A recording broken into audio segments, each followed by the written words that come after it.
Welcome to our third build series video. Today we're going to be covering some tips for your back benches. We're going to give you guys some updates as well as 5 tips on the first things that you should do when you start your van conversion. What else? We're picking paint colors today. I don't know what else is in this video, but come along for the ride. It's going to be fun, and today's video is sponsored by Squarespace.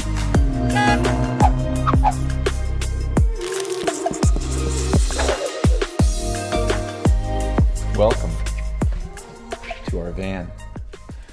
Like Sarah said, we're going to be sharing with you guys 5 tips that you should do at the beginning of your van build. So what we're going to kind of do is go through some of the things we've already done and why we have done them. Like, why are there only 3 pieces of ceiling up right now? So let's start there. So number 1, we've talked about this in other videos, make sure that you do your insulation. And we're talking walls, floor, and ceiling. After you get your insulation in, furring strips. We put furring strips on the ceiling. We also put furring strips on the walls. Again, there's more information on this in our van layout guide group. After you get your furring strips ran and your insulation in, then you can actually go ahead and cut in your AC units or your vent fans. Now, I put my insulation up in the ceiling and I leave the spaces open where I know I'm going to be cutting in a vent fan or an AC unit. Go ahead and cut those in, mount those and position those. One of the big reasons you want to do this at the beginning of your build, there's actually 2 reasons. Number 1, if you're going to do a truck bed liner treatment or some sort of preventative paint on the roof of your van, you want to have all of your major holes cut before you have that treatment applied. And the reason is they're going to clean off your roof and prep it for paint. So when they prep it, they're going to make sure that all of those little particles, all the little metal shavings that you created when you were cutting in those holes are going to get cleaned off, and then you're going to get a nice fresh coat of paint on the roof of your van. Second, if you're planning on doing something like a roof rack, whether you're ordering something from Luminous or you're building your own, you're going to need to know the specs of where those cutouts are going to be located on your roof. Now, we do offer special pricing for Luminous products through our van layout guide community. So if you're already a member, you can check that out. If you are not, there's a link down below where you can look into our van layout guide program and private Facebook group community. After you have the AC and the vent fan cut in, if you're doing those, next you want to build in all of your permanent fixtures. Now, what do I mean by permanent fixtures? I mean things that cannot be shrunk and cannot be expanded. They take up a fixed amount of space in your van. And in this van, that is the bathroom. So we have our wet bath, shower, urine diverting toilet.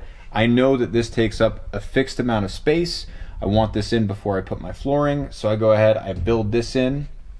Then we ran our flooring, and after we ran our flooring, we mounted our seat base. Again, we want to make sure that the seat base is where it needs to be before we start building walls and doing other things around that seat base. Bed benches, that's another fixed space. You know that your bed is going to be 72 inches from front to back. So go ahead, build your bed bench boxes, get those set against the walls, and now that you have your bathroom in, your bed benches in, you now can finalize the dimensions for your cabinetry.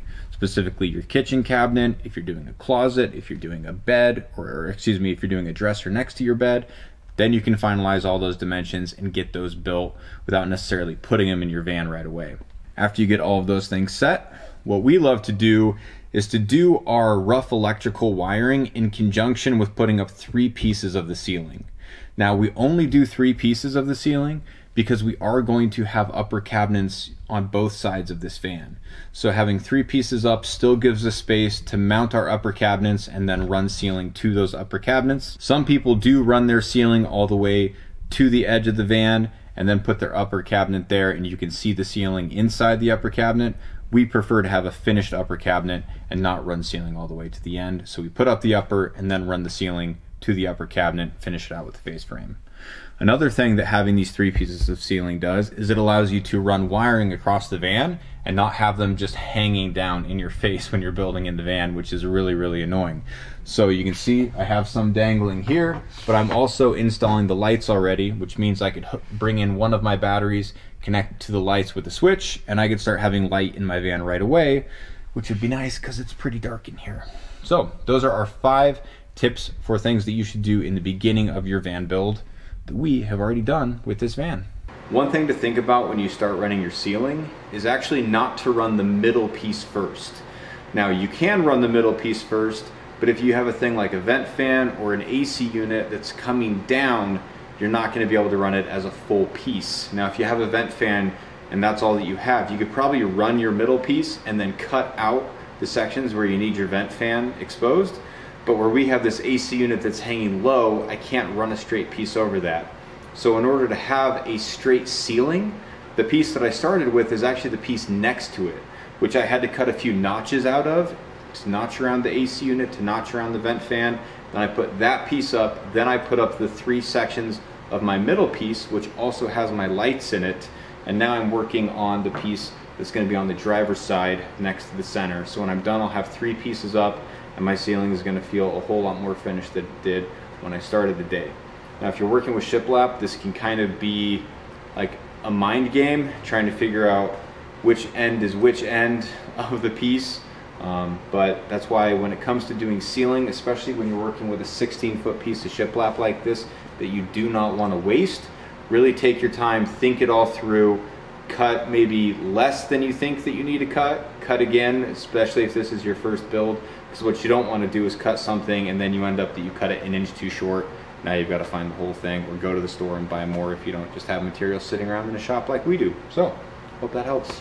So we did get our flooring replaced and it looks so good. So we were debating going back and forth on this van, whether we wanted to do stained, you know, wood cabinetry and leave it wood, obviously not paint it. And I really wanted to do that, but I do feel like doing stained wood cabinetry would compete with these nice, beautiful seats that we already kind of have that same color tone.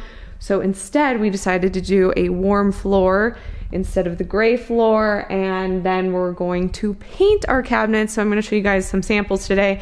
Cast your vote down below. What would you pick in your own van, stained wood or painted wood cabinetry? The other thing I wanted to mention, now typically we put the flooring in last. That is what we've done on the majority of our van conversions. However, with our own, we decided we wanted to put it in first because of the seat bracket here. It's a lot easier to put the flooring down first and then mount your seat bracket, so you just have to make that decision for yourself. And also, for the sake of speed, we just wanted to get the flooring in and get cruising on this bad boy. Now, one thing I do recommend if you are putting your flooring in first is to cover it, because it will get dirty. You're gonna drip some paint on it eventually at some point. So we do put the ram board, kind of like cardboard paper, down on the flooring. So we'll probably do that at some point soon, now that we're about to get into the cabinetry phase. Is that the one you like? That's the one. You pointed this one out, yeah. No. That's the one, huh? Vance says we should paint them this color. So here are our little paint samples. Now this is the color Vance picked out, and I don't know, that might be a winner. That one's pretty with the seats. Oh, and the white walls. Yeah, might be a winner. So we are gonna test these out. Now we do use the Magnolia paint. This is made by Kills, great brand. We use their trim and cabinetry paint. I did just get this in eggshell for now because these are just samples and you can't actually buy the trim and cabinetry paint in a sample. So we got a bunch of little samples yesterday. We're gonna throw this on some Baltic birch, which is what we're gonna build our cabinets out of, to see which one we should go for. We do love their paint. It is self-leveling, which is a great thing too. When you're working in a van, you wanna make sure you have some self-leveling paint so you don't see lots of streak marks, but there is also painting techniques. Let me know if you want painting techniques. My dad taught me how to paint stuff when I was like 5 years old, so there's definitely a technique to good paint job and making sure you don't have streaks all over in your paint. You got that nice, clean, smooth finish. So let me know if you want tips. And Sarah likes a really consolidated workspace. Don't look at our inbox. It is bad. Okay, we did just film this live, but lo and behold, Alex forgot to turn the mic on again. So here are our paint colors. I highly recommend just getting some throwaway brushes when you're doing samples. Now, this is in the process of drying, and as you can see, where it's wet, it's lighter. So when you're doing samples of paint, make sure you put it on, let it dry, and then make your decision, because paint always dries darker. So these are the 3 main ones. This is the one Vance chose, and I gotta say, kind of digging this one. This might be the #1 contender. We'll have to see what Alex says. But yeah, I'm loving these. So these are 3 choices. We narrowed it down. These were all light gray, and honestly, one thing about doing light gray for cabinetry is it still just looks white. And since we're gonna have white walls and white ceiling, we wanna break it up and not do all white, so we're gonna go with a more bold color. What you doing? I am finally creating a solution so Alex stops forgetting to turn the mic on and then we have to refilm things. We got a label maker and I am writing, turn the mic on in all caps, and I'm going to stick it to the camera right there so that he cannot forget anymore. I'm only slightly offended. I don't know why the mic can't just stay on, but someone's afraid of wasting batteries. Just a little tip for you guys. Buy a label maker. These are so cheap. This is what we use to label wiring in the van so that when you run your rough electrical and you have all these wires hanging in the van, put a little label on it for what it is for. I don't know where you think you're gonna put that giant label on this camera. It's going right on the back. Okay. Turn the mic on. Here we go. I'm gonna decide what I like. So imagine a white wall here, shiplap. And we're gonna do a little wainscoting at the bottom. And then your cabinet up here. Do we go this one? Or do we go the darker color? With the seats, and the floor, you gotta really take a look at everything here. It's a tough choice. So, I just have to say, I'm torn. We need you guys to cast your votes. The one Vance picked, or demo day? This is like pulling at my heartstrings because Vance picked it, so I'm just... Well water or demo day. And yeah, with the brown seats, because remember, there is going to be the seat here, which is gonna, we're again getting reupholstered to match. I feel like they both go. What do you think? They both work. Yeah. Well, guess we just won't build a van. You're gonna have to stay tuned for next time, but also cast your votes because I'm curious what you guys think. If you watched our first van build series from 3 years ago, then you saw that we used to frame out our benches in steel studs, the same way that we do the bathroom. We no longer do that. We actually just build these out of 3/4 inch birch plywood, the same birch plywood you would pick up at Home Depot. We do some support framing inside with more plywood. You can also use like 1x2s if you want to. And because of how this is all connected, this gives us plenty of support for a bench frame versus actually using the steel studs to frame it out. What we found with the steel studs is that you actually lost space inside and it made it really hard to finish it off and give it a nice quality finish look, which is something we always strive for because we are building vans for clients. If you want to know how to get a box to this point, which is basically roughed out, we have a step-by-step in our van layout guide. And as we continue to build this van out, I'm going to be continuing to add and create more blog posts in that private group showing exactly how we finish these benches out. Are you ready? Ready. It's time for Q&A with S&A. You're not going to sing it? No, that's your job. Oh. Q&A with going. S&A. Went low that time. So Yeah, wow, okay. So this week's Q&A is about the bench area as well as design choices. And we got some good questions in the van layout guide. So let's jump into it. This is a really good one. Okay, this is about the benches. Not really a question, but this is what Derek said. Dimensions of the height and the depth of the benches. This is a great question because the depth and the height really depends on how much you want to fit in your bench area. The height especially is going to be the most dependent on your water tank.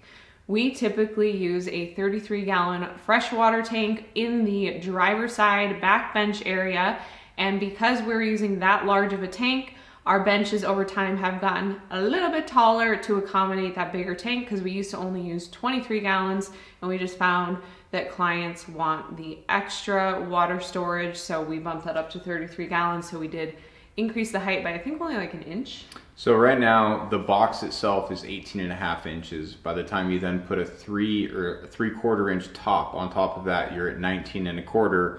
Plus then you put 6 inches of foam for your bed/cushions, you're at 25¼ inches. That's our finished seat height. This is where you need to take a look at the water tank you want to order, look at those dimensions and be sure that you can actually fit that inside your bench, because it really sucks if you order something you think is gonna fit and it doesn't fit when you get it. So be sure to double check that stuff before you do it. And any other large components, for us, we can easily fit the 3000 watt Victron inverter in the electrical bench on the passenger side, all the batteries, and with the new Battleborn batteries, the Game Changer batteries, they're 270 amp hours. We'll be able to stack 2 on top of each other with that bench height. Another question about the benches is what lid hinges allow easy, damage-free movement of cushions, yet are sufficiently firm to keep the lids from rattling?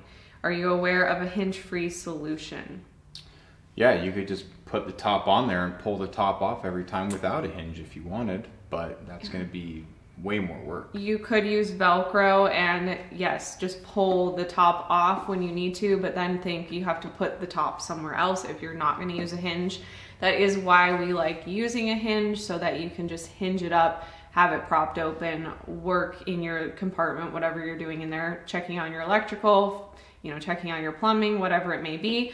But we typically design our vans so that you don't really have to open the benches to access, you know, the day-to-day stuff like shore power or filling up your water tank, because it is a pain to move all of the cushions, lift up the compartment. If you've got someone else that you're traveling with, they've got to go sit in the front of the van. And so it's a lot to move around. You usually have to move your table out of the way. We design it so that you access everything from the back of the van, not necessarily outside of the van. Like we fill our water tank from that U-bench compartment at the back of the van. So all you have to do is open up the back door, connect your hose, and you're good to go. Okay, now some design questions. Since we talked about paint colors in this video and the paint that we're using on our cabinetry, we figured let's throw some design questions in here. So Jennifer asked, what is the best way to have a finished, cohesive design when the biggest challenge is sourcing matching materials at various stores? This is a great question. With COVID, things have been back ordered, delayed. It is crazy right now with all of the Van World products. There are so many delays and stuff. But typically what we have done is source things locally as well as buy things at Home Depot or larger stores that we know typically keep their things in stock and have a good supply chain and don't have as many delays. And when it comes to designing the van, like one thing that I always try to talk the clients through is thinking about how everything in the van is going to come together. So that starts at the floor and then works its way up to the ceiling. So visually, what are you seeing as you look at the van? You know, if you look at the floor, are you gonna do a pattern floor? Are you gonna do a gray floor? Are you gonna do a warm wood floor? Are you gonna do a dark wood floor? And then as you come up with your eyes, what's the next thing that you see? If you're doing a dark floor, then you come up and you see dark cabinets, well, right away, your your van might start to look kind of dark inside. If you want light and bright, if you do a dark floor, maybe you want to come up and you see white cabinetry, white walls. And then as you come up, another big element is your countertop, especially if you have your countertop in multiple positions. That's going to be a really big element that's going to be very prominent in your van. Do you want warm wood tones with a stained butcher block? Do you want something more like a solid surface countertop? If you're doing solid surface, but you still want warm wood tones, then maybe you want to go with a stained ceiling or a warmer wood floor. So really just think about how everything plays together, each of the elements, the walls, the ceilings, so that you have a better understanding of what the overall feel is going to be in your van. Another simple way to think about this, thanks for the design tips, Alex, is that you really have 3 main components in your van: your ceiling, your countertop, and your flooring. Now, typically what we recommend is 2 of those should be warmer wood tones, or you could do 1. So you could do floor and ceiling warm wood tones, keep the countertops lighter. You could do the floor and the countertops warmer wood tones, and then do the ceiling white. So you have to think about it in those 3 perspectives. And again, like Alex said, think in between those as well. And what do you want? If you want to pop a color, maybe throw in a colored tile. There's a lot of different elements when it comes to your design, but really thinking about those 3 main things will help you with the overall look and feel. Last question is from Sally. Paint, how does the white hold up over time? Cleanability, scuffing, etc. So this is something we talked about in this video. We use the trim and cabinetry paint from Magnolia, which is made by Kills. It has done amazingly well in these vans. It is a semi-gloss paint. The reason why we go with that is because it is so easy to wipe clean. If you do get any scuffing, Mr. Clean Magic Eraser takes off any of the, the dark scuffing marks that you might have caused by rubbing up against your cabinetry. And it really does just hold up well over time. And the great thing about paint is you can repaint. So that is one of the reasons why we do use paint and not laminate. If laminate gets damaged or scratched, you have to re-laminate the entire thing. It's a lot more work, but anybody can go pick up a gallon of paint and repaint their van. That makes it a little bit easier over time to upkeep the white. White is going to get dirty, especially if you are in your van a ton and traveling a bunch and you don't keep it clean on the daily. That's a big part of it. The biggest thing that we can recommend is keep your van clean, invest in a good vacuum, and every week spend 15 minutes, because that's all that it takes to vacuum out your entire van, put things away, do your laundry, clean, wipe down surfaces like doors, and especially trim. Like, trim builds up a lot of dirt or dog hair if you have dogs. Take your vacuum to it, and then just take a cleaning rag or magic eraser to it after, thank you, and you're good to go. And that's really all that it takes. We did that probably twice a week because I'm a little bit of a clean freak. So if you are wanting more step-by-step details on how to build your benches, how to frame out your shower, a lot of the things we've already talked about in this build series, then be sure to check out our van layout guide, which is actually built on Squarespace. Today's video is sponsored by Squarespace. So we wanted to walk through a few of the features that we love the most about Squarespace. We recently have had somebody trying to hack our website. Maybe they're watching this video, I don't know, but one of the best things about Squarespace is you can set up two-factor authentication, which I recommend for everyone out there on any platform to do, to make sure that no one can get into your website and hack it, which is one of the things that is great about Squarespace, those extra security measures that they do have in place for creators. And we have also talked about the intuitive backend. It is very easy with simple templates to go in and design a website that shares the message that you want, both visually and with text. And the way you can incorporate all that information really is seamless for an experienced web developer or a beginner who just wants to start a website to share their van adventures. And last but not least, if you are looking for an e-commerce platform, Squarespace does have that all built into their platform so that you can set up your website and your e-commerce all in one. So if you're ready to get started, head to squarespace.com for a free 2-week trial. And when you're ready to launch, head to squarespace.com/40 hours for 10% off your website or domain.